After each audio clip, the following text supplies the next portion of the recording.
ഉൽപ്പത്തി അധ്യായം 1 വാക്യം 26 മുതൽ 31 വരെ. സൃഷ്ടിയുടെ കിരീടം. നമ്മൾ ഈ ഭാഗത്തേക്ക് പതുക്കെ കടക്കാം. ഇത് സൃഷ്ടി വിവരണത്തിലെ ഒരു അടിയന്തര നിമിഷമല്ല. 26 വാക്യത്തിന് മുമ്പുള്ള എല്ലാം ഇതിലേക്കാണ് ഉയർന്നു വന്നത്, മനുഷ്യന്റെ സൃഷ്ടിയിലേക്ക്. അതുപോലെ ഉൽപ്പത്തി പുസ്തകത്തിലെ സംഗീതം പതിയെ ഉയർന്നു വന്നവേ ഇപ്പോൾ മുഴുവൻ വാദ്യവൃന്ദവും ചേർന്ന് വായിക്കുന്നുവെന്ന് തോന്നുന്നു. അപ്പോൾ ദൈവം പറഞ്ഞു, നമ്മുടെ രൂപത്തിൽ നമ്മുടെ സാദൃശ്യപ്രകാരം മനുഷ്യനെ ഉണ്ടാക്കുക. ഇവിടെ നിർത്തുക. പരിശുദ്ധ ഗ്രന്ഥത്തിൽ ദൈവം ആദ്യമായി ബഹുവചനത്തിൽ സംസാരിക്കുന്നതാണിത്. എബ്രായത്തിൽ ഈ വാക്കുകൾ എങ്ങനെ? നാസെ ആദം ബത്ത് സൽമേനു ഇന്നുതേനു. നമ്മുടെ രൂപത്തിൽ നമ്മുടെ സാദൃശ്യപ്രകാരം മനുഷ്യനെ ഉണ്ടാക്കുക. ഇത് ഭാഷാശൈലിയിലെ ഒരു സാധാരണ അലങ്കാരം മാത്രമല്ല, അത് ഉദ്ദേശപരമാണ്. അതിന് വലിയ ദൈവശാസ്ത്രപരമായ ഭാരവുമുണ്ട്.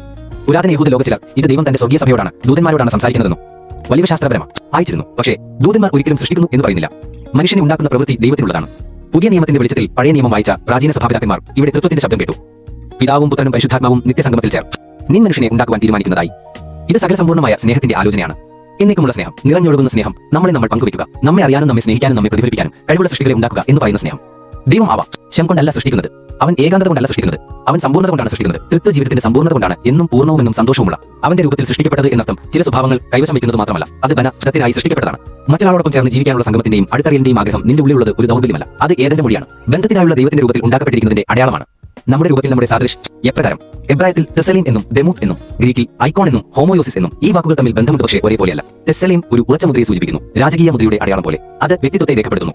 ദെമൂത്ത് വളരുകയും പരിപാക് വമാകുകയും ചെയ്യുന്ന സാദൃശ്യം സൂചിപ്പിക്കുന്നു. സഭാപിതാക്കന്മാർ പലപ്പോഴും ഇങ്ങനെ വിശദീകരിച്ചു: രൂപം സൃഷ്ടിക്കുമ്പോൾ എല്ലാവർക്കും ലഭിക്കുന്ന ദാനമാണ്. സാദൃശ്യം എന്നാൽ നമ്മൾ വിളിക്കപ്പെട്ടിരിക്കുന്ന ലക്ഷ്യമാണ്. ദൈവത്തിന്റെ രൂപം പാപം കൊണ്ട് ഇല്ലാതാക്കപ്പെടുകയില്ലെങ്കിലും അത് വികൃതമാക്കപ്പാം. ദൈവത്തിന്റെ സാദൃശ്യം അനുസരണത്തിലൂടെയും ആരാധനയിലൂടെയും മാറ്റത്തിലൂടെയും വളർത്തപ്പെടേണ്ടതാണ്. സഭാപിതാക്കന്മാർ തെയോസിസ് എന്ന് വിളിച്ച ഒരു യാത്ര തുടങ്ങിയാൽ ദൈവത്തെ പോലെ കൂടുതലുമാകുന്ന യാത്ര. പരിശുദ്ധ തോമസ് അക്വിനാസ് ദൈവത്തിന്റെ രൂപം ഏറ്റവും വ്യക്തമായി നമ്മുടെ ബുദ്ധിയിലും ഇഷ്ടത്തിലും കണ്ടു. സത്യത്തെ അറിയാനുള്ള കഴിവും നല്ലതിനെ സ്നേഹിക്കാനുള്ള കഴിവും. എങ്കിലും ആ രൂപം തന്റെ പരിപൂർണ്ണതയെ കണ്ടെത്തുന്നത് ക്രിസ്തുവിൽ മാത്രമാണെന്ന് അദ്ദേഹം ഉറച്ചു പറഞ്ഞു. പൗലോസ് കൊലോസ്യർ അധ്യായം 1 വാക്യം 15 അദൃശ്യ ദൈവത്തിന്റെ രൂപം എന്ന് വിളിച്ച ക്രിസ്തുവിൽ. പിന്നീട് ദൈവം പറഞ്ഞു, അവർ ആധിപത്യം നടത്തട്ടെ. എബ്രായ വാക്ക് റാദ, ഭരണം. എന്നാൽ ലോകം ഭരിക്കുന്ന രീതിയിലല്ല. ദൈവത്തിന്റെ ഭരണം സംരക്ഷണമാണ്. അത് ജീവനെ ഭരിക്കലാൻ സ്വന്തം പ്രയോജനത്തിനായി അല്ല. അത് സൃഷ്ടിയെ ഭരിക്കുന്ന രീതിയിൽ ദൈവത്തിന്റെ സ്വഭാവത്തെ പ്രതിനിധീകരിക്കുകയാണ്. നിസയിലെ പരിശുദ്ധ ഗ്രിഗറി മുന്നറിയ ടിപ്പ് നൽകി, നാം ആധിപത്യം അധിനിവേശമായി കാണുന്നുവെങ്കിൽ നമുക്കുള്ളിലെ ദൈവത്തിന്റെ രൂപം വികൃതമാക്കുന്നു. എന്നാൽ ദൈവം ഭരിക്കുന്ന പോലെ നീതിയോടെയും ക്ഷമയോടെയും യുവദാനപരമായ പരിചരണത്തോടെയും ഭരിച്ചാൽ സൃഷ്ടി നമ്മുടെ കൈകളിൽ പുഷ്ടിപ്പെടും. കോപ്റ്റിക് പാരമ്പര്യം ഏറെക്കാലമായി മനുഷ്യനെ സൃഷ്ടിയുടെ പുരോഹിതരായി ചിത്രീകരിക്കുന്ന ലോകത്തിന്റെ ആരാധനയെ വീണ്ടും ദൈവത്തിങ്കിൽ അർപ്പിക്കുന്നവരായി. ഇതൊരു പരിശുദ്ധ വിശ്വാസമാണ്ഡുപയോഗത്തിന്റെ അനുമതിയല്ല. 27 വാക്യം പ്രവൃത്തിയെ പ്രഖ്യാപിക്കുന്നു. ദൈവം തന്റെ സ്വന്തം രൂപത്തിൽ മനുഷ്യനെ സൃഷ്ടിച്ചു, ദൈവത്തിന്റെ രൂപത്തിൽ അവനെ സൃഷ്ടിച്ചു, പുരുഷനെയും സ്ത്രീയെയും അവൻ സൃഷ്ടിച്ചു. ഇവിടെ കവിതാപരമായ ശൈലി ശ്രദ്ധിക്കുക. ഈ ആവർത്തനം വെറും അലങ്കാരമല്ല, അത് ഉദാഹരണമാണ്. സമത്വം പ്രഖ്യാപിക്കപ്പെടുന്നു, മാന്യത ഉറപ്പിക്കപ്പെടുന്നു. പുരുഷനും സ്ത്രീയും ഒരുമിച്ച് ദൈവത്തിന്റെ രൂപം വഹിക്കുന്നു. ആരും കൂടുതൽ ദൈവികരല്ല. സൃഷ്ടാവിന്റെ ഉദ്ദേശം പൂർണ്ണമായി പ്രതിഫലിപ്പിക്കുവാൻ ഇരുവരും ആവശ്യമാണ്.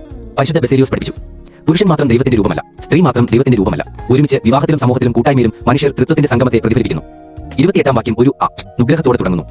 ദൈവം അവരെ അനുഗ്രഹിച്ചു. എബ്രായത്തിൽ ബറാക്ക് മുട്ടുകുത്തുക അനുഗ്രഹം നൽകുക, ശക്തിപ്പെടുത്തുക. ദൈവം എന്തെങ്കിലും കൽപ്പിക്കുന്നതിന് മുമ്പ് അവൻ വ്യക്തിത്വം ഉറപ്പിക്കുന്നു. മൂല്യം പലപ്പോഴും പ്രവൃത്തിയുമായി ബന്ധിപ്പിക്കുന്ന ലോകത്തിൽ ഇവിടെ നമുക്ക് വിപരീതം കാണാം. ദൈവം പ്രവൃത്തിക്ക് മുമ്പ് മൂല്യം നൽകുന്നു. അവൻ പറയുന്നത് ഇങ്ങനെ: നീ എന്റേതാണ്, നീ വിലപ്പെട്ടവൻ, നീ സ്നേഹിക്കപ്പെട്ടവൻ, ഇനി ആ സത്യത്തിൽ നിന്ന് ജീവിക്കുക. നമ്മുടെ ഏറ്റവും ആഴത്തിലുള്ള മുറിവുകൾ പലപ്പോഴും അനുഗ്രഹത്തിന്റെ അഭാവത്തിൽ നിന്നാണ് വരുന്നത്. ഒരിക്കലും പേര് പറയപ്പെടാത്ത തുലപ്പെട്ടവനെന്ന് വിളിക്കപ്പെടാത്ത തുറപ്പിക്കപ്പെടാത്തത്. പക്ഷേ ഉൽപ്പത്തി പുസ്തകത്തിൽ മനുഷ്യരോട് ദൈവത്തിന്റെ ആദ്യ വചനം അനുഗ്രഹമാണ്. ഇത് ശിശുത്വത്തിന്റെ അടിത്തറയാണ്. ദൈവം നിന്നോട് തനിക്ക് വേണ്ടി പ്രവർത്തിക്കാൻ പറയുന്നതിന് മുമ്പ് അവൻ നിന്നെ തന്നോടൊപ്പം നടക്കാൻ ക്ഷണിക്കുന്നു. അനുഗ്രഹത്തിന് പിന്നാലെ ഒരു കൽപ്പനയും ഉണ്ട്: ഫലവാന്മാരായി പെരുകുകയും ഭൂമിയെ നിറക്കുകയും അതിനെ അടക്കുകയും ആധിപത്യം നടത്തുകയും ചെയ്യുക. ഫലപ്രദ ജീവശാസ്ത്രപരമായ സന്തതി പ്രവർത്തനം മാത്രമല്ല, അത് നന്മയുടെ വർദ്ധന, ദൈവത്തിന്റെ ആധിപത്യത്തിൽ സംസ്കാരം രൂപപ്പെടുത്ത ലോകത്തിന്റെ സൃഷ്ടിപരമായ സംരക്ഷണം എന്നിവയാണ്. ഭൂമിയെ അടക്കുക എബ്രായ ഇതിൽ കാബാഷ് അതിക്രമിക്കുക എന്നർത്ഥമല്ല, മറിച്ച് അക്രമത്തിൽ നിന്ന് ക്രമം കൊണ്ടുവരുന്ന ജീവൻ വളരുവാൻ അവസരം നൽകുക എന്നതാണ്. 29-30 വാക്യങ്ങളിൽ ദൈവത്തിന്റെ പരിപാലനത്തെക്കുറിച്ചാണ് പറയുന്നത്. പിതാവിന് തരുന്ന എല്ലാ സസ്യങ്ങളും വിത്തുള്ള ഫലം തരുന്ന എല്ലാ വൃക്ഷങ്ങളും ഞാൻ നിങ്ങൾക്ക് തന്നിരിക്കുന്നു. പുരാതന ഈശാന്യത്തിലെ കഥകളി ലോകം കലഹത്തിൽ നിന്നും ദൈവങ്ങളുടെ പടവഴക്കത്തിൽ നിന്നുമാണ് ജനിച്ചത്. എന്നാൽ ഉൽപ്പത്തിയിൽ അത് ഉദാരതയിൽ നിന്നാണ് ജനിച്ചത്. ആവശ്യമുണ്ടാകുന്നതിന് മുമ്പേ പരിപാലനം വരുന്നു. സൃഷ്ടി ഒരു സമ്മാനമായി നൽകിയത് ആൺപിടിച്ചെടുത്തൊരു വിജയമായല്ല. ക്ഷണത്തിന്റെ എബ്രായ വാക്കായ ഒക്ല പോലും ആനന്ദത്തോട് ബന്ധപ്പെട്ടിരിക്കുന്നു. ദൈവം ഉദ്ദേശിക്കുന്നത് സന്തോഷം തന്നെയാണെങ്കിലും ജീവൻ നിലനിർത്തൽ മാത്രമല്ല. അവസാനം 31 വാക്യം വാക്യം തന്നെ സൃഷ്ടിച്ച എല്ലാം കണ്ടു, ഇതാത്യന്തം നല്ലതായിരുന്നു. എബ്രായത്തിൽ തോവുമേവത്ത് അതീവ അതിപ്രശസ്തമായി നല്ലത്. സൃഷ്ടിയെക്കുറിച്ചുള്ള ദൈവത്തിന്റെ വിധി സന്തോഷമാണ്ഡതമല്ല, മനുഷ്യരെക്കുറിച്ചുള്ള അവന്റെ വിധി ആനന്ദമാണ്, നിരാശയല്ല. മിദ്രാഷ് തഞ്ചുമ പറയുന്നത് അത്യന്തം നല്ലത്. മനുഷ്യന്റെ പാപസമയം പോലും ഉൾക്കൊള്ളുന്ന കാരണം വീണ്ടെടുപ്പ് നിർദോഷം മാത്രം നൽകാനാവാത്ത ഒരു ആഴമുള്ള സൗന്ദര്യം കൊണ്ട് ഊരുമെന്ന് ദൈവം മുൻകൂട്ടി കണ്ടു.